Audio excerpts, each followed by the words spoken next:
আয়াস আমার সন্তান, ওর খরচ দেয়া হচ্ছে, এখন সেটা ওর বড় আম্মু দিতেছে, মানে তিশা দিতেছে।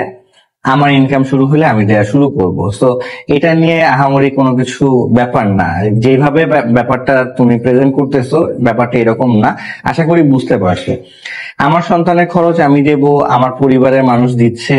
এটা নিয়ে আমাদের সন্তানের সাথে কোনো প্রকার কামড়াকামড়ি মারামারি করার কিছু নেই। আমার সাথে কারোর সাথে কোনো ঝামেলা নেই, আমি কারোর সাথে ঝামেলাকামড়ি মারামারি করার কিছু নেই। আমার সাথে কারোর সাথে কোনো ঝামেলা নেই, আমি কারোর সাথে ঝামেলা করতেও চাই না। যা হয়ে গেছে অতীতে, লাইফে যা কিছু হয়েছে, আমি সবার কাছে ক্ষমা চাইছি। আয়াসের আম্মুর কাছে আমি ক্ষমা চাইতেছি, এই ভিডিওর মাধ্যমে আমি ক্ষমা চাইতেছি যে আমার যা ভুল ত্রুটি আছে সেগুলো আমাকে ক্ষমা দৃষ্টিতে দেখো, আমাকে ক্ষমা করে দিও যদি সম্ভব হয়। আমি পার্সোনালি কথা বলেও চেষ্টা করবো ওর সাথে ক্ষমা চেয়ে নেওয়ার, যেটা আমি চেষ্টা করব। দেখো, ক্ষমা করার জন্য ওর দিক থেকে ও ক্ষমা করবে, আর আমার চাও আমি চাবো, সেটাই আমি ক্ষমা চেয়ে নিলাম।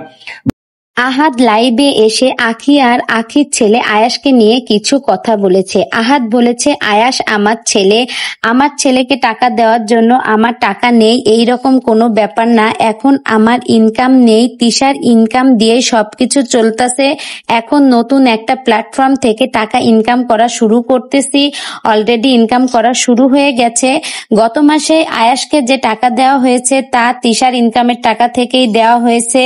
যেহেতু আয়াসের বড় আম্মু তিশা, সে তিশার ইনকামের থেকেই টাকা দেওয়া হয়েছে, এটা কোনো বিষয় না। তো আমি এখন থেকে ইনকাম করলে আমার ইনকামের টাকা থেকেই আয়াসকে টাকা পাঠাবো। আখির ছেলের জন্য টাকা নেই এই রকম কোনো ব্যাপারই না, আখির ছেলে কিন্তু আমারও ছেলে। তো আমি আখির কাছে হাত জোর করে ক্ষমা চাইতেছি, আখি যেন আমাকে ক্ষমা করে দেয়। আমি কোনো রকম ঝামেলা চাই না। আমার ক্ষমা চাওয়ার কথা, আমি ক্ষমা চেয়েছি, কিন্তু ক্ষমা করা না করা সেটা সম্পূর্ণ আখির ব্যাপার, এটা আমার বিষয় না। তো গাইজ, ভিডিওটি সম্পর্কে আপনারা কি বুঝলেন? ভিডিওটি সম্পর্কে আপনার মূল্যবান মতামত কমেন্ট বক্সে জানাবেন। ভিডিওটি ভালো লেগে থাকলে একটা লাইক করে আমার পাশেই থাকবেন।